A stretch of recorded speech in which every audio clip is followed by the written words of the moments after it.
Did you know that not all your problems are just coincidences or bad luck? What if I told you that you might be facing a spiritual attack without even realizing it? That's right. While many believe that just having faith is enough to avoid these difficult moments, the truth is there's an invisible battle happening around you. In this video, I'll reveal the 6 signs that show you are under spiritual attack and how you can protect yourself quickly and effectively. Get ready to understand what you've never been told about this spiritual war and how to win it once and for all. Let's start with the first sign of a spiritual attack, that sudden feeling of discouragement or despair that appears out of nowhere, without a clear reason. You know those days when you wake up already feeling down, as if there's a dark cloud over your head? Everything seems harder, you lose interest in things that normally cheer you up, and the motivation to continue on your spiritual journey simply disappears. This sudden discouragement can be more than just a passing bad mood. It can be a sign that something bigger is trying to divert you from your path. These feelings of discouragement and despair are a common strategy in spiritual attacks. Their goal is to weaken your faith, undermine your confidence in God, and make you question the purpose of staying firm in your journey. It's as if suddenly everything that used to make sense starts losing its shine, and you feel unable to move forward. And the worst part is, often these feelings arise precisely when you are trying to get closer to God or when you are about to take an important step in your spiritual life. When we allow ourselves to be carried away by this discouragement, our faith is shaken. We start to move away from the spiritual practices that strengthen us, such as prayer, reading the Bible, and engaging with the faith community. Despair makes everything seem useless, and what was once a joyful routine of connecting with God can become a burden. It's as if we're losing the battle before it even begins, and that's exactly what the enemy wants, to see us weakened and disbelieving. The key to dealing with these feelings is to recognize that they do not come from God. God is not the author of discouragement or despair. On the contrary, He is our source of joy, strength, and hope. When you realize you are being hit by this kind of attack, the first step is to turn to God in prayer, asking Him to renew your strength and give you clarity to see beyond the circumstances. It's also important to surround yourself with support, whether through friends, family, or your faith community, who can help you remember God's promises and encourage you to keep going. Remember, these feelings are temporary, and they do not define your worth or your purpose. Facing them with faith and determination is an essential step to overcoming spiritual attacks and staying firm in your journey with God. Don't give up, because victory is guaranteed for those who trust and wait on the Lord. Now let's move on to the second sign of a spiritual attack: constant distractions and unusual difficulties in prayer or reading the Bible. Who hasn't been through this, right? You sit down to pray or read the Word, and suddenly your mind starts to wander. 1,000 thoughts arise, reminders of things you forgot to do, or even that fatigue that makes you yawn within the first few minutes. It seems like everything around you starts competing for your attention exactly when you decide to connect with God. These distractions and difficulties concentrating can be much more than just a restless mind or a busy day. Often, they are clear signs of a spiritual attack because the intent is precisely to divert you from what can strengthen your faith and bring you closer to God. When these moments of connection become a challenge, it's as if we're facing an invisible barrier that tries to prevent our spiritual progress. Imagine prayer and Bible reading as moments of recharging your spiritual batteries. It is in these moments that we find direction, peace, and renewal to face the day. Now, consider that one of the main objectives of a spiritual attack is to weaken us, demotivate us, and distance us from the source of our strength, which is God. So, nothing more strategic than trying to break this connection, distracting us with small things, making time fly by, or creating a blockage that makes it difficult to focus on what really matters. If you have noticed that it is difficult to stay focused, that your mind insists on wandering when you try to pray or read the Bible, it is time to recognize this as a sign that you may be facing a spiritual attack. The first step is not to blame yourself or feel incapable. We all go through moments like this, and the important thing is to know that these barriers can be overcome. ***. Here are some strategies that can help. Start by praying specifically against these distractions, asking God to protect your mind and heart during these moments of communion. Try to create a quiet, interruption-free environment. Choose a time when you are most alert, and start slowly, with short passages or simple prayers. Sometimes, changing location or even posture can help you focus better. And remember that the quality of time with God is much more important than the quantity. ***. The enemy knows the power these moments have, and that is why he tries so hard to keep us away from them. But when you persevere, even amid distractions, you are showing that your faith is stronger than any obstacle. Stay firm, seek refuge in God, and you will see how, little by little, these difficulties will be overcome. Your communion with God is too precious to be left aside. Keep your focus, and don't let anything steal your time with Him. Let's go to the third sign of a spiritual attack: intensified conflicts in close relationships. You know those moments when, suddenly, it seems like everyone is disagreeing? The things that used to be small start turning into bigger arguments. Misunderstandings arise out of nowhere, and that harmony that used to exist seems to have disappeared. These conflicts and misunderstandings, especially with people we love and live closely with, can be more than just a bad phase. They can be a sign of a spiritual attack. Spiritual attacks often aim to create divisions because when we are in conflict with the people around us, we end up feeling isolated, demotivated, and even distant from God. The Bible speaks a lot about the importance of unity, whether in the family, the church, or among friends. When the enemy manages to plant seeds of disunity, he weakens us because he takes us away from the communion that strengthens us. It's as if he were trying to break the bonds that help us stay firm in faith and purpose. ***. These conflicts can arise in various ways: misunderstandings over simple matters that turn into big fights, old resentments resurfacing, or even that feeling that no one understands you. It could be with a family member, a close friend, or even with church members. And when this happens, it's easy to let frustration and anger take over, and then the distance starts to grow. ***. The key here is to recognize that these conflicts are not always just relationship problems. Sometimes they are signs that something bigger is trying to divide us. So, what should we do about this? First, pray. Ask God for wisdom to deal with these conflicts, and that He reveals what's behind these disagreements. Also, pray for peace, understanding, and the ability to forgive and ask for forgiveness, even when it seems hard. ***. Another important thing is to remember not to let pride or anger speak louder. Remember that the enemy loves it when we feed these emotions because they distance us even more.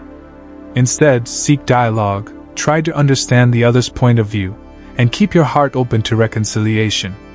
Sometimes, a gesture of humility, a kind word, or a simple "I'm sorry" can break down the barriers that are trying to rise. ***. And do not forget to involve God in these relationships. Pray for your family, friends, and church members, asking God to protect these bonds and keep them strong and united. Because, in the end, these relationships are gifts from God and are fundamental to our spiritual journey. They sustain us, encourage us, and help us remember that we are not alone. ***. Therefore, if you are facing intensified conflicts, look beyond the surface. It could be a spiritual attack trying to undermine what is most precious in your life: the communion and love between you and the people around you. Stay firm, seek peace, and above all, put God at the center of each relationship. With Him, unity and love always prevail. Now let's talk about the fourth sign of a spiritual attack: that uncomfortable feeling of stagnation or even regression in your spiritual life. You know when you feel that, no matter how hard you try, it seems like you're not progressing in your walk with God. Or worse, you feel like you're reverting to old habits you thought you had already overcome? This feeling that nothing is changing, that you are stuck in the same place or even going backward, can be a clear sign that something is trying to pull you back. Spiritual attacks have this ability to create an environment where spiritual growth seems impossible. Suddenly, the things that used to bring joy and renew your faith start to feel meaningless or tiring. You feel demotivated to pray, read the Bible, and even participate in church activities.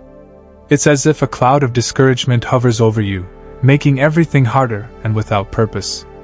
This feeling of stagnation can be extremely frustrating because nobody likes to feel stuck or moving backward, especially when it comes to our life with God. Spiritual regression can also manifest through the return of old habits or behaviors you had already left behind. It could be the return of an addiction, negative attitudes, thoughts you know are not healthy, or even a withdrawal from spiritual practices that used to be part of your routine. And that's exactly what a spiritual attack tries to do, pull us back to where God has already taken us from, making us feel like progress is impossible. If you are feeling this stagnation, the first step is to recognize that this may be more than just a bad phase. Sometimes, it's an attack that needs to be faced with faith and action. Don't be discouraged by the feeling of failure or that God is distant. In fact, He is closer than you think, ready to help you out of this. Remember that, even in moments of apparent stagnation, God is still working in you, shaping your character and strengthening your faith. To combat this feeling, try to get back to basics, reevaluate your spiritual routine, look for small ways to reconnect with God, even if it's with small steps. Start with a short prayer, one verse a day, or a simple conversation with a faith friend who can encourage you. Sometimes, it is in these small gestures that we find the necessary push to start growing again. Additionally, ask God to reveal what is holding you back. It might be a fear, a doubt, or even a lie you have believed about yourself or about God. By bringing these things to light, you begin to undo the bonds that are keeping you stagnant. Remember, spiritual growth is not a straight line, and we all go through moments of highs and lows. The important thing is not to give up and keep seeking, even when it seems difficult. The feeling of stagnation can be uncomfortable, but it does not define your journey. With faith, patience, and God's help, you can overcome this attack and return to moving forward with determination. Don't forget that every step, no matter how small, is a step forward. God is with you at every moment, strengthening you to move forward and grow even more in your spiritual walk. Let's now move to the fifth sign of a spiritual attack, the increase of irrational doubts and fears. We all have moments when we question things or feel some fear. That's normal. But when these doubts and fears start to appear exaggeratedly, without apparent reason, and take over our thoughts, it may be a sign that you are facing a spiritual attack. These attacks often come to shake our confidence in God and His promises. You might start wondering if God really cares about you, if He is listening to your prayers, or even if He is really by your side. What used to be a firm certainty now seems wrapped in clouds of uncertainty and insecurity. It is like an internal voice is always trying to convince you that you are alone, that your faith is weak, or that God's promises are not for you. These irrational doubts and fears can also manifest subtly but persistently. You start worrying excessively about things that didn't affect you as much before, or you feel paralyzed in the face of decisions you would have previously made with ease. Fears that do not make logical sense begin to dominate your thinking, and you find yourself trapped in a cycle of insecurity that seems hard to break. This is exactly the goal of the attack: to weaken you, divert your focus from God, and make you question the faith that once brought you so much comfort. The good news is that even amid these doubts and fears, God remains a solid rock. He does not change, and His promises continue to be true, regardless of how you feel. The first step to facing this type of attack is to recognize that these thoughts do not come from God. God is a God of peace, confidence, and security. He is not the author of confusion or fear. When you realize you are being attacked by these doubts, seek refuge in God's Word. Read the promises He made, such as "Fear not, for I am with you. Be not dismayed, for I am your God." Isaiah 41 verse 10. Moreover, don't face these battles alone. Share what you are feeling with someone you trust, a friend, a spiritual mentor, or someone from your faith community. Often, Hearing words of encouragement from another person can bring the clarity we need to see beyond the lies that spiritual attacks try to make us believe. And, of course, pray. Ask God to strengthen your faith, give you peace, and help you see things through His eyes. ***. Remember, doubting is not a sin, and feeling fear does not mean you have lost faith. What matters is how you handle these feelings. Choose to cling to God's truths, even when your feelings say otherwise. And be assured that, over time, these doubts and fears will lose their strength because nothing can extinguish the light that God has placed within you. He is with you, in every step, and His truth will always triumph over any attack that tries to divert you from the path. Let's go to the sixth and final sign of a spiritual attack: temptations and trials that seem much stronger than usual. We know that facing temptations is part of life, and we all go through trials that test our faith. But when these temptations and challenges start to appear with an unusual intensity, it can be a clear sign that there is a spiritual attack trying to divert you from the path. These attacks come precisely at the moments when we are seeking to grow spiritually or are closer to achieving something important in our journey with God. Suddenly, temptations you had already overcome begin to seem irresistible again, or new trials arise to take your focus away. It's as if everything is working against you, trying to make you fall or give up on what God has for your life. ***. These temptations can manifest in various ways: an old addiction that seemed to be under control, the desire to return to old habits you know are not healthy, or even feelings of envy, anger, or discouragement that appear out of nowhere. Trials can also intensify: problems at work, family crises, financial difficulties, or health challenges that seem to arise all at once. And the goal of all this is to discourage you, divert you, and make you feel that following the right path is too difficult. ***. It's important to remember that temptation in itself is not sin, and facing trials does not mean you are alone or that God has abandoned you. Jesus Himself faced intense temptations and trials, especially at the most critical moments of His ministry. The difference lies in how we respond to these attacks. The enemy wants you to feel weak and cornered, but God is always ready to strengthen you and provide you a way out. ***. When temptations and trials seem beyond what you can bear, remember the promise in 1 Corinthians 10 verse 13. God is faithful. He will not let you be tempted beyond what you can bear. But when you are tempted, He will also provide a way out so that you can endure it. God knows your limits and is by your side, giving you strength to resist and overcome. ***. To deal with these attacks, keep your focus on God and His promises. Strengthen your prayer life, feed on the Word, and do not hesitate to seek support from friends and spiritual leaders. Sometimes, sharing the temptations and trials you are facing can shed light on the situation and help you see that you are not alone in this fight. Remember, too, that these moments are opportunities for growth and strengthening of your faith. Each victory over a temptation or trial is another step in your walk with God. ***. Do not despair in the face of difficulties. Use these challenges as a springboard to draw even closer to God, knowing that He is in control and that, with Him, you can overcome any attack. Stay firm, because trials are temporary, but the reward of faithfulness is eternal. God sees your struggle, and He is with you every step of the way, guiding and strengthening you to keep going. You are not alone, and with His strength, you can overcome anything. To face spiritual attacks, it is essential to strengthen your spiritual armor with prayer, Bible study, and involvement in the faith community. Prayer keeps your connection with God, gives you strength and discernment to identify attacks. Bible study is your weapon to combat lies and fill yourself with God's truth. And being involved with other people of faith provides support and encouragement in the most challenging times.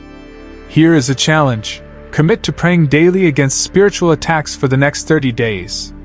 Ask God for protection and wisdom, and engage with the scriptures and the faith community. And don't forget to share your experiences in the comments. Your journey can inspire others to strengthen their own spiritual armor. Let's go together, one step at a time, staying firm and protected with God by our side.